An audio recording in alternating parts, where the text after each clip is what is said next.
that today's question is, what makes a bad book? Just talk. You don't like the word, so you don't like it. You don't like the blurb, so you don't like the book.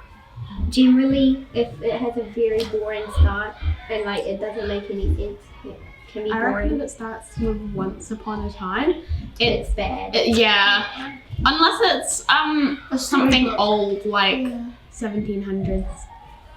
Yes. Yeah. When have you heard? Yeah. I think what makes a bad book Sorry, is when it's like the start is too long and in the middle is like the exciting bit, but it takes forever to get to like the exciting bit. When the story's not even about the title.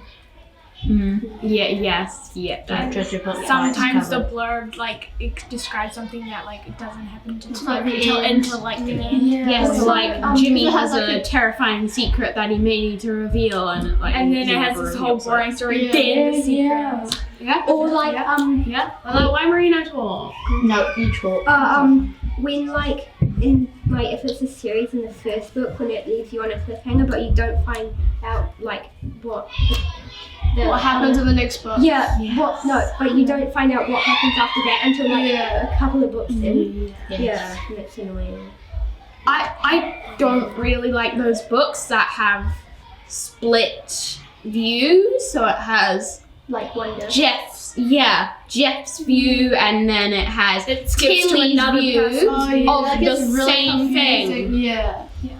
And it's like repeating itself 5 times, and then when they split up, it's like this story. And it's all, Unless it has like really tiny words that barely anyone can read. Yeah. Or if like a to be continuous book doesn't actually catch on to the next book. I also don't like books that don't have enough information. Yeah. And I don't really like it when it drags a problem or like the situation out too long because then you have to wait to see like what happens and things. Some cliffhangers are what makes it because then the book, they like forget about the whole book, and then like 20 years later it's like book 2, oh my gosh, I have no idea what happened in book 1. I also don't like books that like it says like something and then like on the blurb it says something but then it doesn't really happen. Like it says something that doesn't really happen. Like sort of happens but like not as it says it. And like I get some books I don't like which like when you read the first page it like jumps to something and you don't really get a story behind why that happened. And it's just Or if they have like confusing. a really long like adventurous and then they have a backstory. Especially when it like jumps to the point at the start and then you find out a little bit later what's happening. Or if they repeat what they just said in the beginning, like to the middle. Or if they talk about like one thing for too long. And especially if there's not like a very like an exciting story. Unless it's like a specific topic though. Yeah. Otherwise that works, but like in a story.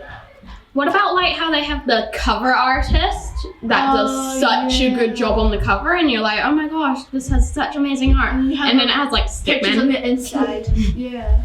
It's really Especially some like big books, they like drag stuff out way too long and you have people reading them.